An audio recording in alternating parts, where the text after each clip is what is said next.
Hello, what up, Get Nation? I am Snaggletooth. This is The Last of Us Part 2, the final preview. Let me put my glasses on. Can't see a thing without my glasses. Sorry if you guys are getting a little bit noise. There's construction going outside my place, so I'm gonna try to finish this fast before my mic picks up beep. Now, there's two reactions to this that I saw online. There's the IGN and then there's PlayStation Access. I decided to do the IGN one because it's shorter. Honestly, that's why I decided to do it. You know what? Let's stop talking about it. Let's just jump into it, baby. Let's get it. We could have killed you. Maybe you should have. Whip. Yeah. The Last of Us Part 2 promises a blend of stealth and savagery not I like his voice. in a Naughty Dog game.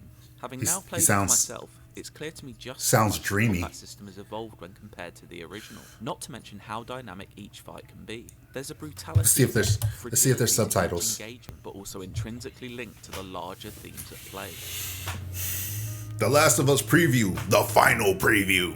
Da, da, da. Heavily encouraged at the beginning of any encounter. Tall grass is Yeah. often Ellie's best friend, although it doesn't make her completely invisible to enemies. The AI are smart. Let them get too close, and even if you're lying down Let's go. they'll spot you.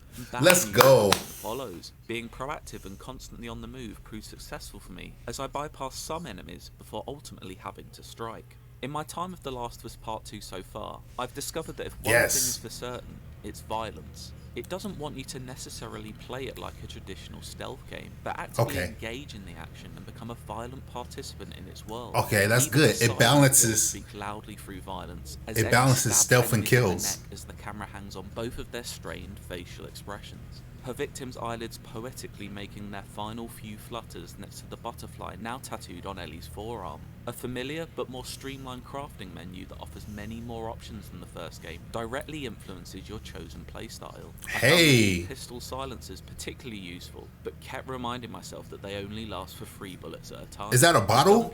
That's a bottle on a. That's a bottle to make a silencer. Every pull of the trigger feeling hefty and purposeful. The way damage is inflicted on you is also more pronounced. Get spotted against the brown cloth-clad scars, and a well-placed arrow may be fired into Ellie's right shoulder. You'll have to tear it out of a grimacing Ellie to prevent the damage it will cause over time. But those few seconds that it grinds her to a halt for will allow for her hunters to surround her. It's a desperate scenario that The Last of Us Part 2 seems to relish putting you in again and again and again. You get a real sense of the impact as Ellie when you're shot in The Last of Us Part 2. Shots leave you temporarily incapacitated and struggling to get back onto your feet. The heavier the caliber of ammunition, the bigger the fall as well. It's another improvement on the original that further makes each encounter feel genuinely life-threatening. Quick throw is an ability that uses an object to temporarily stagger enemies, allowing you a brief window to go in for a kill. So they had this on the first one, but it wasn't as good. The quick throw, you could stun enemies with like bottles and bricks. You want to get in close and sink a melee weapon into them. The sound design adds, but this is a little bit better, as you feel and hear flesh being unpleasantly hacked into. After clearing an area, a freshly blood-soaked Ellie is now free to scan for any items that will aid her in the next battle, then clamber down to the next arena, where a new set of threats patrol, and so begins the violent cycle again. Crucially, each of these encounters is different to the last. Sometimes you just don't have the resources to go toe-to-toe firepower-wise, forcing you to slowly and silently take each enemy down one by one. Is that a clicker? This variable, though, are the enemy types themselves. Ooh, clickers! Clickers. I can discuss here.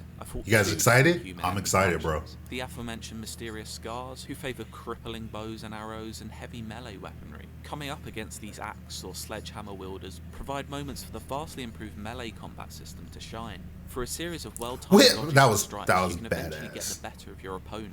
They're often bruising affairs where you feel every punishing blow. The other human enemy group, known as the Wolves, favour guns and utilise attack dogs that sniff you out by following your scent. You can distract the dogs, or if you can put your conscience to one side, eliminate them. making your life a lot easier. Oh. Again, I cannot stress how unpleasant a lot of this is. Most unpleasant of all, though, are the infected that roam the city. Even the previously tame runners seem a lot more threatening than before, and require a good few punches into their fungal flesh to take down. The stalkers also make their return after briefly appearing in the first game, and are more terrifying than ever. A near silent enemy that doesn't show up when using listening mode, and hunt you down in enclosed spaces. Enemy encounters are frequent, but it's credit to Naughty Dog that each one feels different to the last. Whether that be down to the variety in enemy type, Look at that dude, or your chosen playstyle.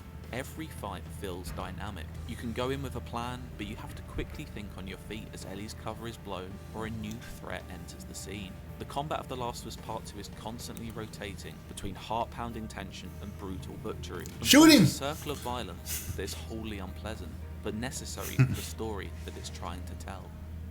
Got him, coach. All right, so the question is, what do you guys think about the Last of Us trailer? I thought it was fantastic. This is the final preview. This is the final one. The next one is the game. It's coming out on the 19th. Yeah.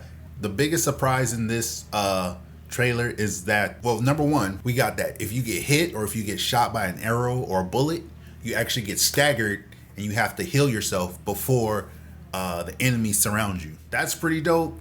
I think that's a good addition to this. It would make it a lot more realistic. Sometimes when you do a game, you don't have to do a lot new. You don't have to make everything, revamp everything and do everything new. Sometimes it's just about tweaking everything to get it to perfection. So in the first one, you get hit and you might get knocked back a little bit, but in this one you get hit and now it's something you have to deal with. It's a problem.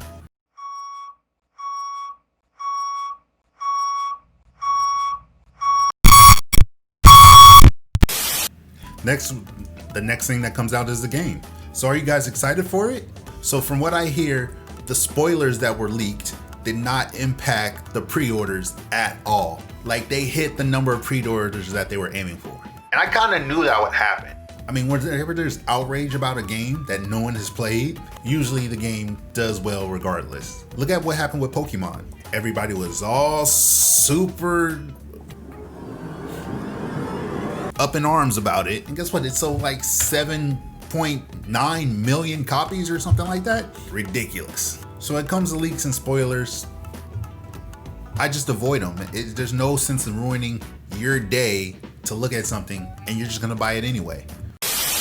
All right, you guys, comment in the section below. Let me know what you guys think about The Last of Us 2. What do you guys think about any of the trailers? What do you guys think about any of the gameplay? Comment in the section below. Let me know what you guys think. This is your boy, Snaggletooth. I'm out.